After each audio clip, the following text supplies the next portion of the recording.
Assalamu alaikum. Wa alaykoum salam, monsieur Omar. Plaisir de te revoir, ça faisait un petit moment. Plaisir partagé. Je sais pas si tu as eu l'occasion de voir le cadre. Très joli, mashallah, très joli. C'est une sœur de Saint-Dizier qui nous l'a fait, Mhm. tu vois, qui a fait ce cadre. Donc elle propose de faire des cadres comme ceci, personnalisés. J'ai trouvé ce cadre vraiment très très beau. Et surtout que c'était dans le thème actuel, hein, euh, Ramadan. qui arrive bientôt, hein. Et donc elle fait des cadres personnalisés, donc je mettrai son Instagram en, en- Description. Non, non, même pas, je vais la mettre dans la vidéo, tu vois, on va la D'accord. voir, tu vois. Par là, tu vois. Et comme ça, voilà, s'il y a des gens qui sont intéressés pour la contacter, pour faire des cadres sur mesure. En plus, moi, je voulais mettre un cadre derrière, tu vois. Mhm. Et donc, du coup, là, attention, Mhm. voilà. Voilà, comment ça va? Ça va très bien, alhamdulillah. Barakallahu fik. Et toi? Ça va, hein. Je me demande si le Alhamdulillah. micro, je le mets pas plutôt de ce côté, vu que tu me regardes. Tu vois, changement en direct.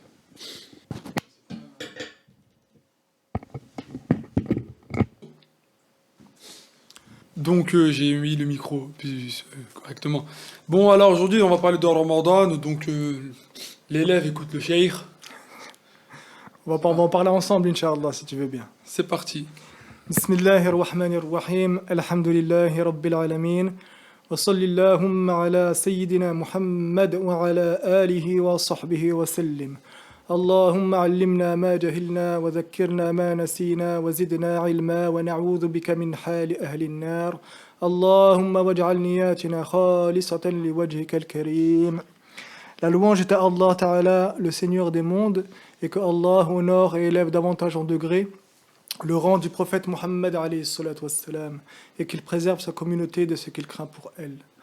On demande à Allah qu'il nous fasse apprendre ce que nous ignorons, qu'il nous fasse rappeler ce que nous avons oublié, et qu'il nous préserve de l'état des gens de l'enfer, et qu'il nous accorde une attention sincère dans tous ces actes qui mènent à son agrément, Inch'Allah Ta'ala. Et apprendre certaines lois sur le jeûne du mois de Ramadan, c'est un acte de bien, et on se doit de mettre la bonne intention pour cela. Donc, tu as voulu qu'on parle du jeûne du mois de Ramadan, car ça arrive bientôt. Là, on a passé la 8e journée du mois de Sha'ban. Donc là, on est dans la nuit, comme la nuit précède le jour, on est dans la nuit du 9e, du mois de Sha'ban. Donc, les mois lunaires, donc ça fait Sha'ban, Ramadan et Shawwal. Donc, Ramadan, il arrive bientôt. Déjà, ce qu'on peut dire, c'est que Ramadan, c'est un mois lunaire. Et c'est le mois dans lequel les musulmans, ils jeûnent. Donc, Ramadan, c'est un mois. Et c'est le meilleur mois de l'année. Il y a des moments qui sont meilleurs que d'autres, et Ramadan, c'est le meilleur mois de l'année. Comme le vendredi, c'est le meilleur jour de la semaine. Comme le jour de Arafat, c'est le meilleur jour de l'année. Et comme Laylatul Qadr, c'est la meilleure nuit de l'année. Et cette nuit-là, elle est dans le mois de Ramadan. Mais on ne sait pas exactement quand. Et il y a une grande occasion dans cette nuit de Laylatul Qadr, parce que c'est une nuit qui n'est pas comme les autres, et elle est meilleure que 1000 mois. C'est-à-dire qu'une adoration qui est faite pendant Laylatul Qadr, c'est meilleur que cette adoration si elle avait été faite pendant 1000 mois. 1000 mois, c'est énorme. 1000 mois dans lesquels il n'y aurait pas eu Laylatul Qadr. Et 1000 mois, c'est plus de 80 années. Donc c'est une occasion énorme, en plus des bénédictions qu'il y a pendant le mois de Ramadan, c'est une occasion immense de gagner beaucoup de récompenses. Mais on ne sait pas quand cette nuit aura lieu. Elle peut avoir lieu le 1er de Ramadan, elle peut avoir lieu le 27 ou le 28, on ne sait pas. Donc la sagesse dans cela, c'est de s'appliquer à faire des actes d'adoration pendant toutes les nuits de Ramadan pour en profiter. Car une personne qui se sera imposée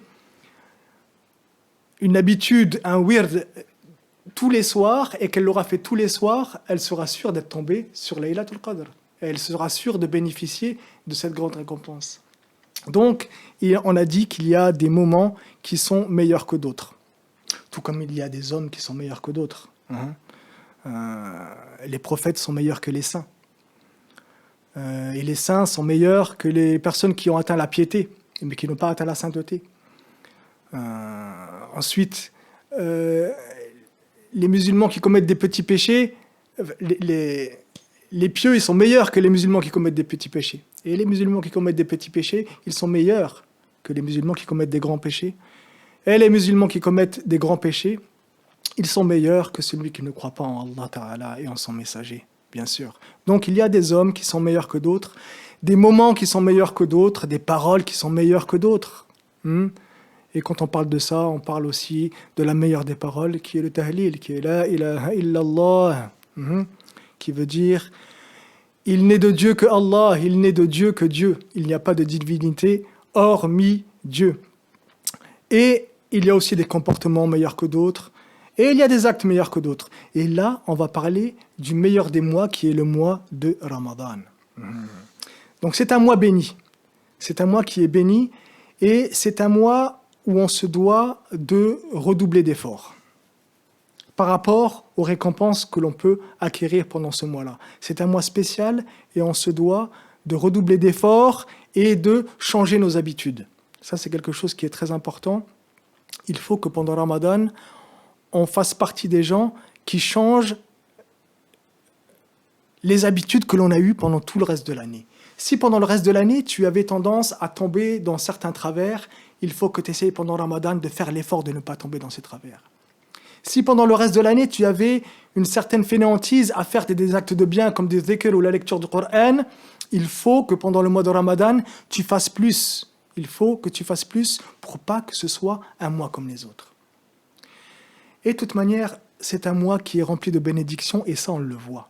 On fréquente les mosquées.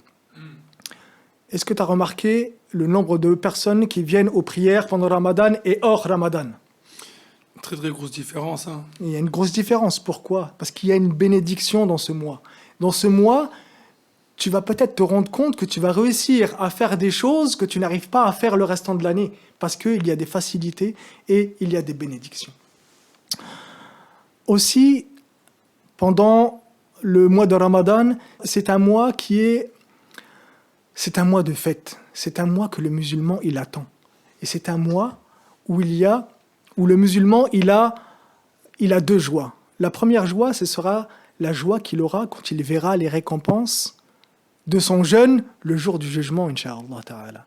Et aussi, la deuxième joie que l'on peut dire, c'est la joie de manger et de boire une fois que tu as passé toute une journée à jeûner.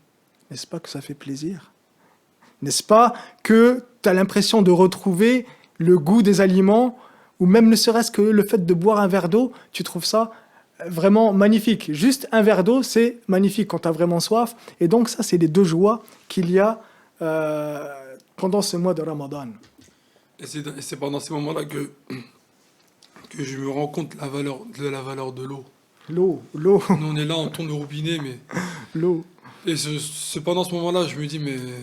que je me rends compte, en fait, que je pense vraiment aux gens qui meurent de faim. Tu vois. Alors, de faim ou de soif, c'est quelque chose qui est... La famine, etc.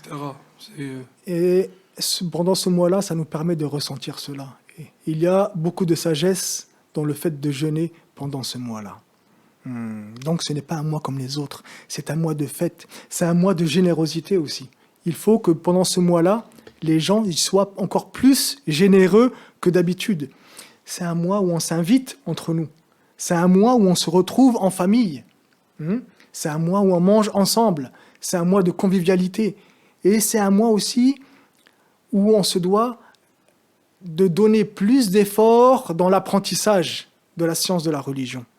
C'est un mois de patience. Déjà, qu'on patiente soi-même par l'abstinence, c'est-à-dire le fait de ne pas manger, de ne pas boire, mais c'est un mois où on se doit de patienter encore plus. C'est le mois de la lecture du Coran, c'est le mois du dhikr, c'est le mois de l'irtikaf, c'est la retraite dans les mosquées. C'est un mois qui est en vérité un mois qui est béni et on attend ce mois-là. C'est un mois de fête. Des fois, je rencontre des gens qui ne jeûnent pas ou des gens qui ne sont pas musulmans Et souvent, ce qu'ils disent, ils vont te dire « Oh, ça doit être dur, hein. Oh, moi, je pourrais pas, hein. » Mais boire, tu ne peux pas. Ils vont te dire des choses comme cela. Et moi, je leur réponds qu'en vérité, c'est à moi qu'on attend. C'est à moi qu'on est heureux de voir venir. Parce que il y a une ambiance particulière pendant Ramadan. Mhm. Ah bah, quand j'étais petit, ma mère faisait un plat. J'attendais que Ramadan pour qu'elle le refasse, les briques. La Les vérité. fameuses briques. Moi, quand j'étais petit, je savais pas comment ça s'appelait. Je savais pas, donc je dis ouais, ouais, ouais. Et j'attendais. Les Surtout que fameuses je me rappelle, ça vient et ça donne, tu vois, ça partage Ça beaucoup. partage, c'est le mois de la générosité, on va offrir aux voisins, on va offrir aux amis. C'est une ambiance qui est particulière. Et ce mois, il passe très vite. Tous les ans, on se rend compte de la même chose. C'est début Ramadan, quelques temps après, ça y est, on est au milieu Ramadan, et quelques temps après, c'est l'Aïd. On dit tous les ans, ah, c'est vite passé. Oui, ça passe vite. Maintenant, il faut profiter. Pour ne pas faire partie des gens qui se retrouvent après l'Aïd en se disant ah, j'aurais dû faire plus, ah, j'aurais dû profiter plus. Donc dès le début, il faut profiter de ce mois-là, changer les habitudes et essayer de tenir le cap pendant un mois. Et c'est quelque chose qui passe très vite. Mm.